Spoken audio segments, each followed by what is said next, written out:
Listo, vamos a continuar con el estudio. Hoy vamos al 14º refugio del rey David y volvemos al desierto de Sif. Ya hablamos de él. Fue el 9º refugio también, donde estuvo David. Así que vemos un lugar donde David regresa nuevamente a este desierto. Así fue el primer desierto, ahora es de los últimos desiertos donde está el rey David. Primero Samuel 26, 1-3 dice: los habitantes de Sif fueron a Gibea y le dijeron a Saúl: ¿no sabe el rey que David está escondido en el monte de Jaquilá frente al desierto? Entonces Saúl se puso en marcha con los 3 batallones de hombres escogidos de Israel y bajó al desierto de Sif en busca de David. Acampó en el monte de Jaquilá, que está frente al desierto junto al camino. Cuando David, que vivía en el desierto, se dio cuenta de que Saúl venía atrás a él, vamos a parar un momentico para ver qué es lo que hizo David. Aquí vemos que así como la primera vez, esta segunda oportunidad, otra vez, la gente que vivía en Gibea eran los mismos chismosos, los mismos informantes de Saúl que fueron a avisarle que David andaba por allí. Así que Saúl se fue acompañado de 3 batallones que corresponden a 3,000 hombres a buscar a David, y vemos la intención tan fuerte, otra vez del deseo fuerte, después de que vimos hace 8 días de que había dejado de perseguir supuestamente a David. Otra vez está envenenado contra él, queriendo atrapar, y se va con 3,000 hombres. Entonces, ¿qué es lo que hace David a partir de este momento? Dice que envía a espías, envió espías para averiguar dónde se encontraba Saúl. Él mandó unos informantes también para enterarse cómo venía Saúl, con qué venía. Dice que luego se dirigió al campamento de Saúl y observó el lugar donde dormían Saúl y Abner, hijo de Ner, jefe del ejército.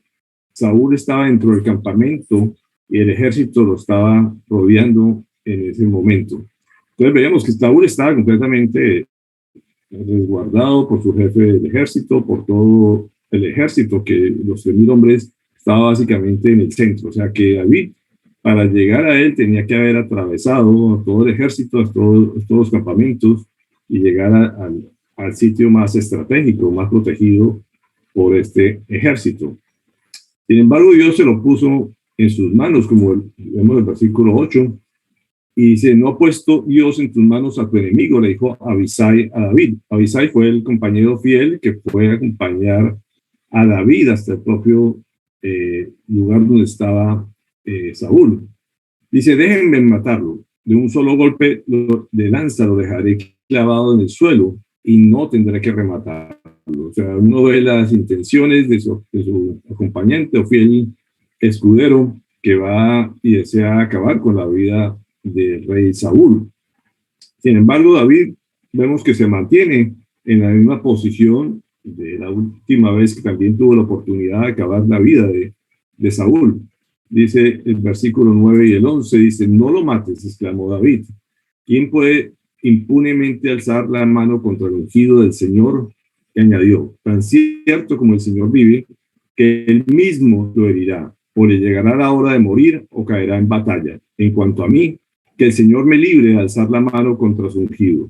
Solo toma la lanza y el jarro de agua que están a su cabecera, y vámonos de aquí. Así que otra vez vemos a David, que protege la vida del rey Saúl, no es capaz de atentar contra su vida, y lo que hace es precisamente tomar simplemente una vasija de barro donde tomaba el agua, para demostrar que él había estado ahí a los pies y tuvo otra vez la oportunidad de acabar con su vida. El versículo 12 dice: David mismo tomó la lanza y el jarro de agua que estaban a la cabecera de Saúl, y los 2 se marcharon. Nadie los vio ni se dio cuenta, pues todos estaban dormidos. No se despertaron, pues el Señor lo había hecho caer en un sueño profundo. O sea, uno ve que toda esta situación la permite Dios, le permite llegar hasta ese sitio, adormece a todo el mundo, lo sea, se puede decir a todos estos 3,000 hombres, a su jefe de guardia, a su jefe de ejército y al propio Saúl, para que David pueda llegar y tomar esta muestra que tenía poder demostrar que había estado con la posibilidad de acabar con sus manos. Entonces, el versículo 14 nos dice, entonces llamó al ejército y a Abner, hijo de Ner. Abner, ¿me oyes?, dijo David. Abner replicó, ¿quién le está gritando al rey? David le contestó, ¿no eres tú el valiente sin par en Israel? ¿Cómo es que no has protegido a tu señor el rey? Te cuento que uno del pueblo entró con la intención de matarlo. Lo que has hecho no tiene nombre. Tan cierto, perdón un segundo. Tan cierto como el Señor vive, ustedes merecen la muerte por no haber protegido a su rey, el ungido del Señor. A ver, ¿dónde está la lanza del rey y el jarro de agua que estaban a su cabecera? Saúl, que reconoció la voz de David, dijo, David, hijo mío, pero si eres tú quien habla. Soy yo, mi señor y rey, respondió David. ¿Por qué persigue mi señor a este siervo suyo? ¿Qué le he hecho? ¿Qué delito he cometido? Le ruego a su majestad que escuche mis palabras. Si quien lo mueve a usted en mi contra es el Señor, una ofrenda bastará para aplacarlo. Pero si son los hombres, que el Señor los maldiga. Hoy me expulsan de esta tierra que es la herencia del Señor y me dicen, vete a servir a otros dioses. Ahora bien, no deje usted que mi sangre sea derramada lejos de la presencia del Señor, porque ha salido el rey de Israel en busca de una simple pulga. Es como si estuviera cazando una perdiz en los montes. Así que David otra vez confronta a Saúl. Él se presenta casi como una pulga frente a todo su ejército, pero otra vez le dice, pues, ¿qué es lo que tienes contra mí? ¿Qué es lo que yo he hecho? Si he hecho algo mal, pues que otra vez que el Señor juzgue lo que se haya cometido. Lo cierto es que volvemos a ver la misma escena que habíamos visto la primera vez y la reacción de Saúl es la misma. Él reconoce esta vez, dice, he pecado, exclamó Saúl, regresa, David, hijo mío, yo no voy a hacerte daño. Tú has valorado hoy mi vida, yo en cambio he sido un necio y me he portado muy mal. Pero definitivamente el que es necio, como dicen, repite. Esto es la misma escena que habíamos visto la vez pasada, que había dicho que no lo iba a hacer mal. Lo cierto es que vuelve y cae en lo mismo. Esta vez lo bendice, como pasa el versículo 25. Dice, bendito seas David, hijo mío, respondió Saúl, tú harás grandes cosas y en todo triunfarás. Luego David siguió su camino y Saúl regresó a su palacio. Otra vez volvieron a estar las cosas como antes. David no accedió a regresar con Saúl, no podía confiar en una persona que ya había recaído en sus mismos promesas y que no había cumplido. Así que cada quien tomó por su lado y Saúl regresó nuevamente a su palacio, me imagino con una gran lección, con una gran reflexión, pero que uno ve que él sigue en sus andanzas, sigue desobedeciendo al Señor, y de todos modos la bendición ya la tenía David por estar obedeciendo a Dios, así le tocara irse para otro lado. Aquí, sin embargo, suceden cosas curiosas que de esto ya han pasado alrededor de 6 años de fugas y todavía queda tiempo para que el Señor lo vuelva a poner en el lugar que corresponde. Y aquí hay una decisión que parece inverosímil, es que David se va hacia la tierra filistea, a un lugar llamado Gat. Como sabemos, los filisteos fueron siempre enemigos del pueblo de Israel, con él se había enfrentado, de ahí pertenecía Goliat, y vemos cómo ellos él se vuelve a ir al territorio donde están sus enemigos. Ya había estado también en la anterior oportunidad con ellos, cuando se hacía pasar como demente, como loco, y aquí otra vez toma la misma estrategia de irse a este lugar. Y se va al lugar llamado Gat, que ya hemos visto también, que significa lagar, que fue el cuarto refugio. O sea, volvemos al principio, se vuelve otra vez un ciclo.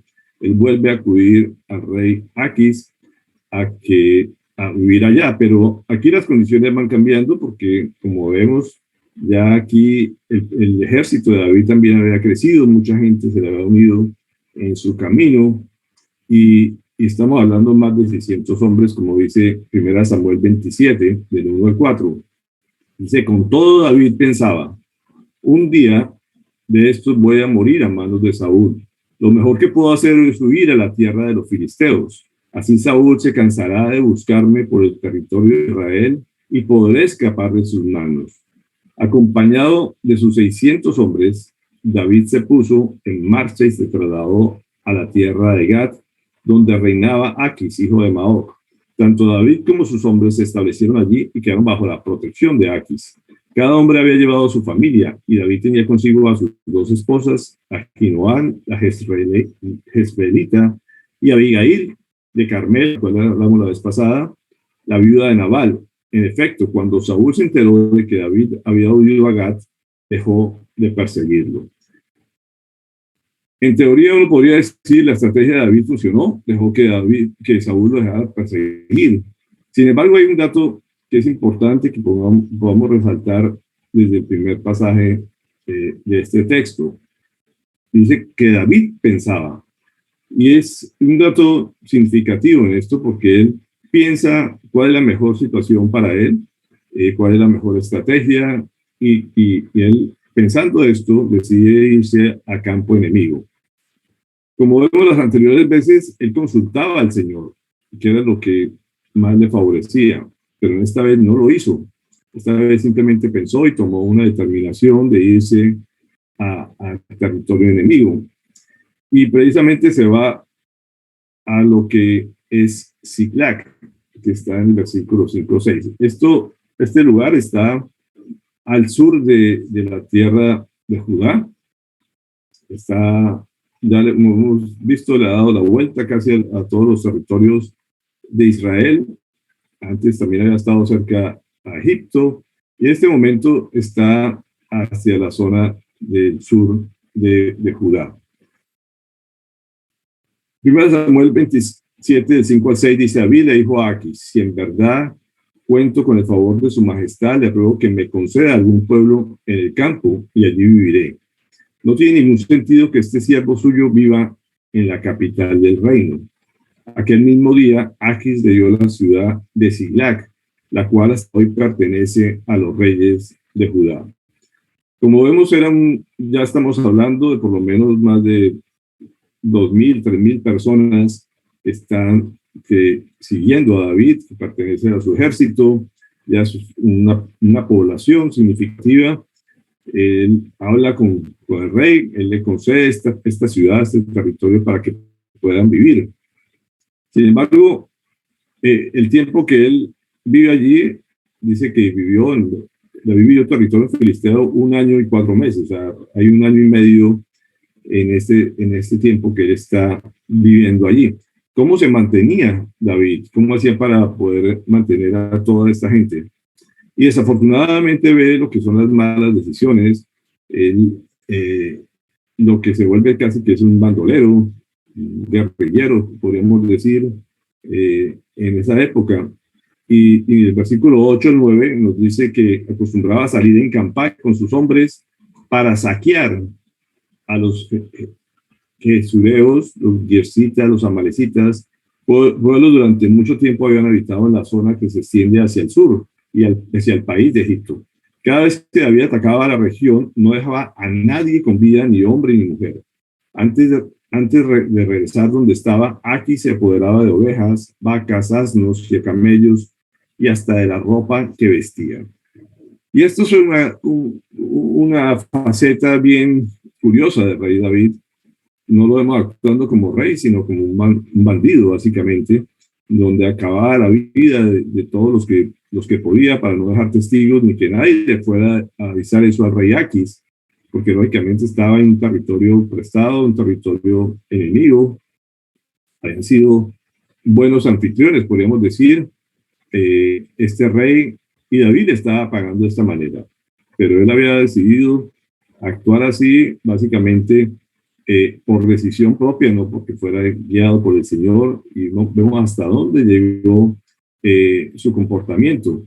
Dice el versículo 11 que este fue su patrón de conducta todo el tiempo que estuvo en territorio filisteo. Uno diría, se portaba como un hijo de Dios, como parte del pueblo de Dios, o se portaba más como acostumbraban los enemigos. Básicamente adoptó lo que hacían los otros. Y ese es el gran peligro cuando la gente decide irse al bando contrario, supuestamente a sentirse cómodo, protegido por ellos, en vez de enfrentar precisamente y luchar por el territorio que Dios le ha prometido. Así que este hombre decidió irse allá y actuar como ellos.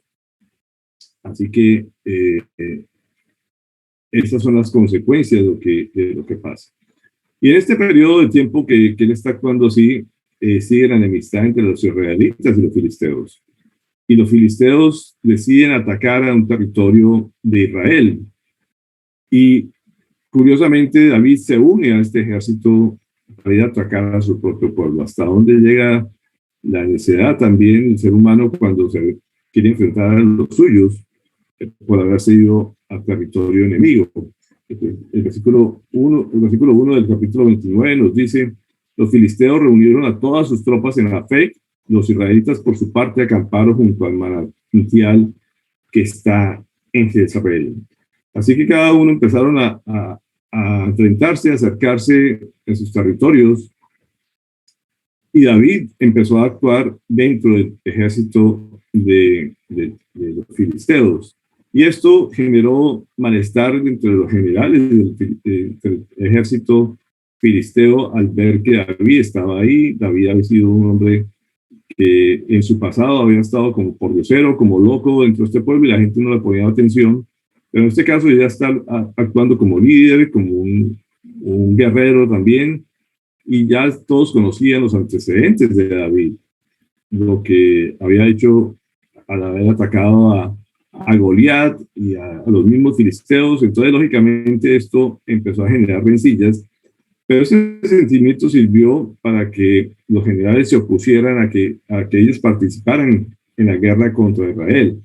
En versículos 4 nos muestra, dice: para los generales filisteos enojados con Aquis le exigieron: despídelo, que regrese al lugar que le diste, no dejes que nos acompañe en la batalla, no sea que en medio del combate se vuelva contra nosotros.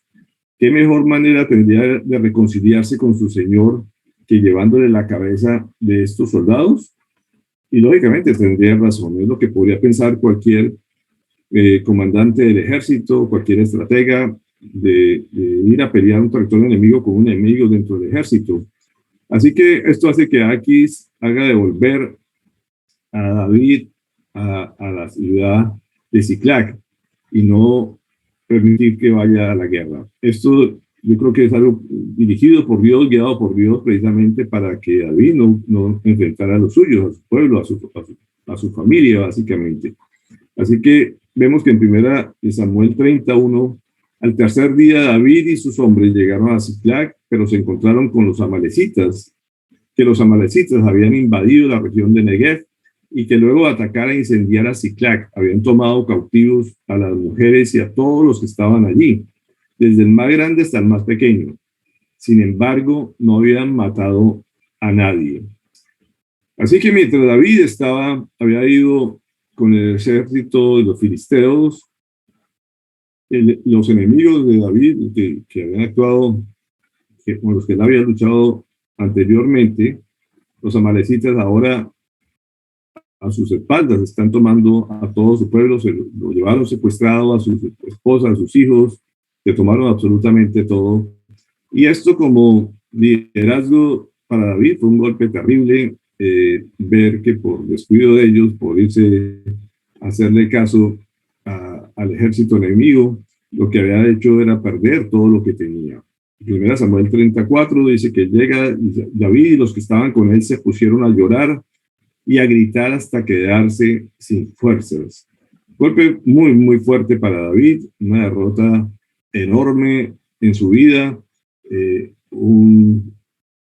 hecho de que se llevara a toda su familia secuestrada, a sus esposas, a sus hijos y a todo el pueblo, y esto hace que lógicamente los mismos que lo seguían a él empiecen a confabular, a mirar qué le hacen a David por haber tomado esa mala decisión. 300 hombres que tenían su ejército, ahora los tiene en su contra. Dice que en el versículo 6, que David se alarmó, pues la tropa hablaba de apedrearlo. Y es que todos se sentían amargados por la pérdida de sus hijos e hijas. Pero cobró ánimo y puso su confianza en el Señor su Dios. Y David es un experto en esto. En los momentos críticos, en los momentos de desaliento, en los momentos que todo es negativo, él siempre pone su confianza en el Señor. Y creo que esto es una muestra más donde el hombre puede tomar malas decisiones, como lo hizo muchas veces en su vida, pero cuando caía en lo profundo, cuando los golpes eran más duros, él siempre miraba al Señor y confiaba en Él y pone su confianza en Él y se apoya en Él y volvía a Él. Y esta es la gran enseñanza que nos da David a través de toda su vida. Y esta vez no pensó qué hacer para ir contra los amalecitas. Esta vez nuevamente acude a su sacerdote que tenía su efod, como vemos en el versículo 6, el 7, perdón. Entonces le dijo al sacerdote Abiatar, hijo de Ahimelech, tráeme el efod. Tan pronto como Abiatar se lo trajo, David consultó al Señor y le pregunta, ¿debo perseguir a esa banda? ¿Los voy a alcanzar? Y el Señor le contesta, sí, persíguelos. Le respondió el Señor, vas a alcanzarlos y rescatarás a los cautivos. Así que el Señor permite que le consulte, el Señor le da esta vez la guía y ahora él va corriendo a alcanzar a los amalecitas y a rescatar a los suyos.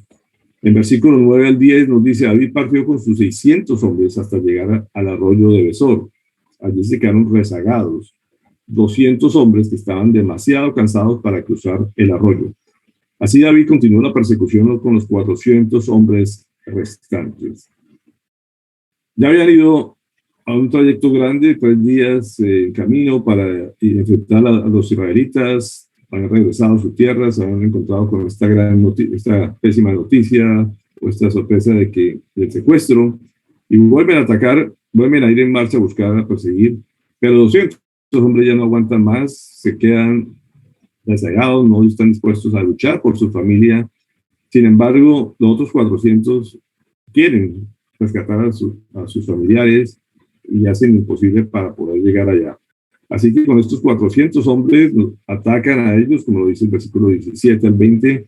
David los atacó al amanecer y los combatió hasta la tarde del día siguiente. Los únicos que lograron escapar fueron 400 muchachos que vivieron en sus camellos. David pudo recobrar todo lo que los amalecitas habían robado. Nada les faltó del botín, ni grande ni pequeño, ni hijos ni hijas, ni ninguna otra cosa de los que habían quitado. David también se apoderó de todas las ovejas y del ganado, y la gente llevaba todo al frente y pregonaba, este es el botín de David.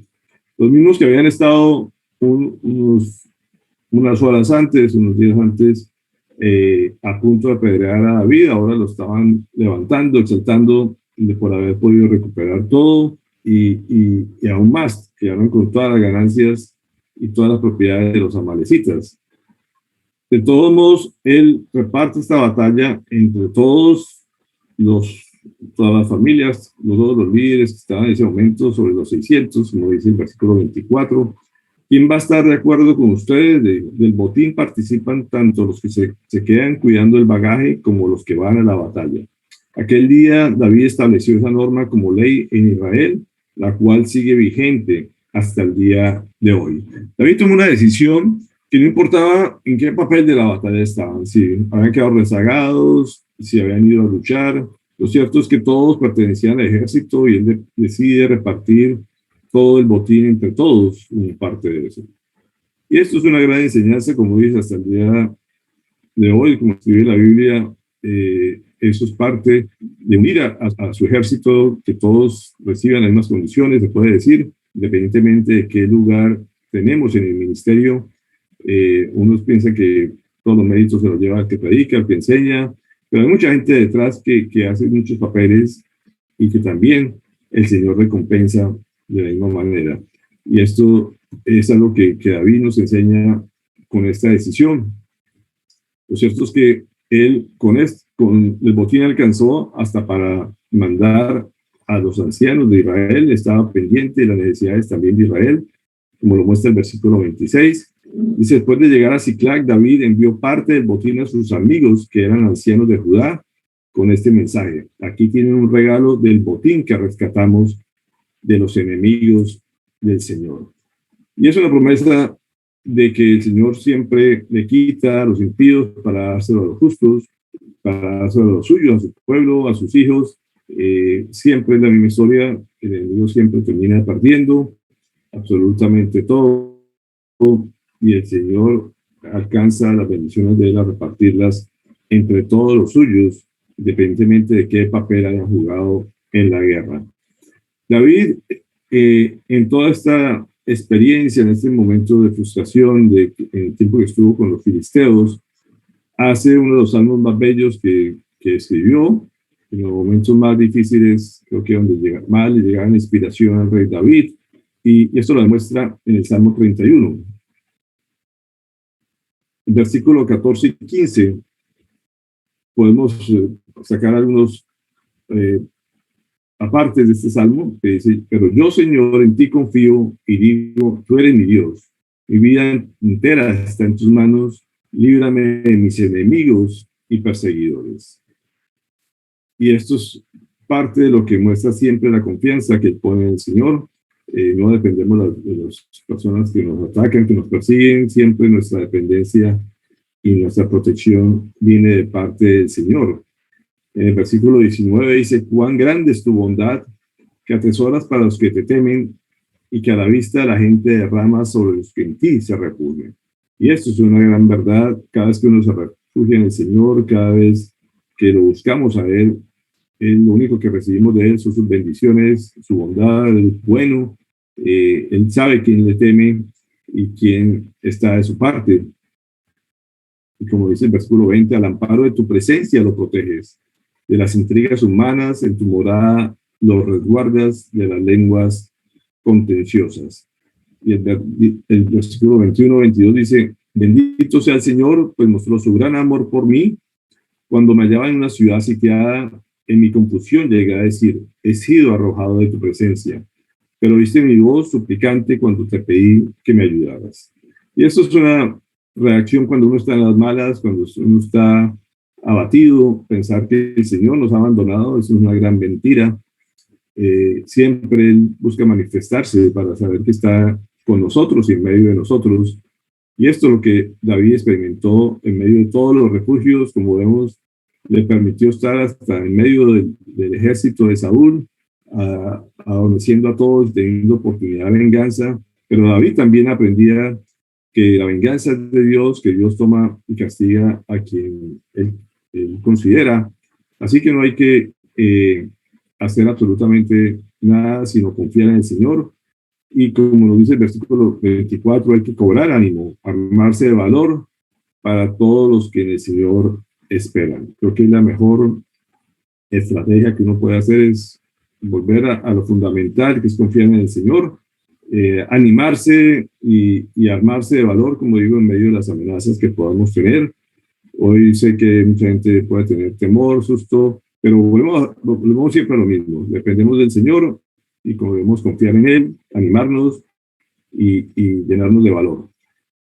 David no fue el único personaje que estuvo en situaciones tan serias como las que acabamos de ver, tan difíciles.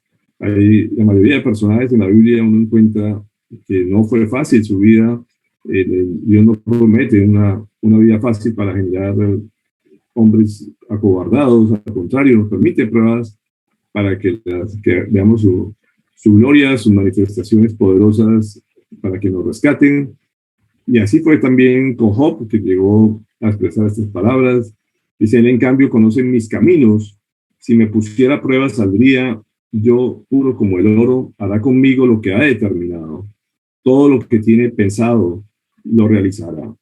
Y como hablábamos ayer, lo importante es estar en el proyecto del Señor. Sabemos que estamos en sus manos, que al final determina lo que habremos de hacer. Queremos consultar absolutamente todo a Él para tomar las decisiones que tengamos por delante. Que Él nos muestre qué es lo que, a dónde nos quiere llevar, a dónde nos quiere mover, dónde nos quiere refugiar. Eso es algo fundamental que debemos hacer. también sabemos que a todos los grandes hombres los tuvo en el desierto, como vemos todo este proceso en el rey David. También lo vimos en Moisés, en Hechos 7, 29 al 30. Lucas nos menciona esta parte de Moisés. Dice: al oír esto, Moisés oyó a Madián, y allí vivió como extranjero y tuvo 2 hijos. Pasados 40 años se le apareció un ángel en el desierto cercano al monte Sinaí, en las llamas de una zarza que ardía. Moisés fueron 40 años en el desierto, David solamente estuvo 10, pero a veces, como decíamos, la escuela del quebrantamiento, los exilios, todo esto sirve para formar hombres mucho más grandes de los que salieron, y esto pasó con estos hombres. Lo cierto es que David, de todos modos, en este proceso, Dios le permitió que no solamente fortalecerlo a él, sino fortalecer su ejército y gente fiel que cuando lo vio reaccionar en estos momentos difíciles, decidió que este fuera su líder, que este fuera la persona que los guiara, y esto lo hizo que cada día aumentaran más y más su ejército para llegar a gobernar el día de mañana. Como lo menciona en Primera de Crónicas 12:22, dice: y cada día se le unían más soldados a David, hasta que llegó a tener un ejército grande y poderoso. Los ejércitos grandes y poderosos son los que están en las luchas, en las dificultades. Los que viven en calma, en eso, pues son ejércitos completamente débiles. El enemigo, cuando llega, puede acabar con ellos fácilmente. Así que todo este tiempo lo que hizo fue fortalecer a David, fortalecer su ejército para lo que se avecinaba después en la gran reino que tuvo el rey David cuando llegó a Hebrón.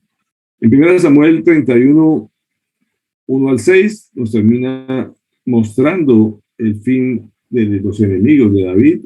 Y dice: los filisteos fueron a la guerra contra Israel, y los israelitas huyeron ante ellos. Muchos cayeron muertos en el monte Gilboa. Entonces los filisteos se fueron en persecución de Saúl y lograron matar a sus hijos Jonatán, Abinadab y Malquisúa. La batalla se intensificó contra Saúl y los arqueros lo alcanzaron con sus flechas. Al verse gravemente herido, Saúl le dijo a su escudero: saca la espada y mátame, no sea que lo hagan esos incircuncisos cuando lleguen y se diviertan a costa mía. Pero el escudero estaba tan asustado que no quiso hacerlo, de modo que Saúl mismo tomó su espada y se dejó caer sobre ella. Cuando el escudero vio que Saúl caía muerto, también se arrojó sobre su propia espada y murió con él. Ahí, en un mismo día, murieron Saúl, sus 3 hijos, su escudero y todos sus hombres. Y este fue el fin de Saúl, el fin del hombre que tuvo en sus manos obedecer a Dios, ser el rey de Israel, guiado por Dios, que lo puso, que lo nombró, que lo ungió para esto, pero desafortunadamente decidió por su propia voluntad a seguir el mal camino, desobedecer al Señor, hacer lo que bien le parecía, y que nunca hizo un arrepentimiento genuino, ni le pidió perdón a Dios para volver a su camino, sino al contrario, como vemos, como lo hizo con David y como lo hizo con Dios, decía que se arrepentía, pero no era cierto, volvía a caer, y este fue el fin desastroso del rey Saúl.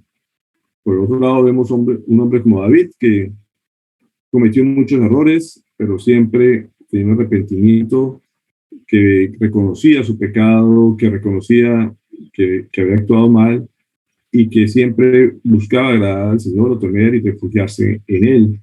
Y ya de aquí en adelante lo que vemos es cómo Dios lo pone en el trono para lo cual lo nombró y lo respalda por ser un hombre conforme a su corazón.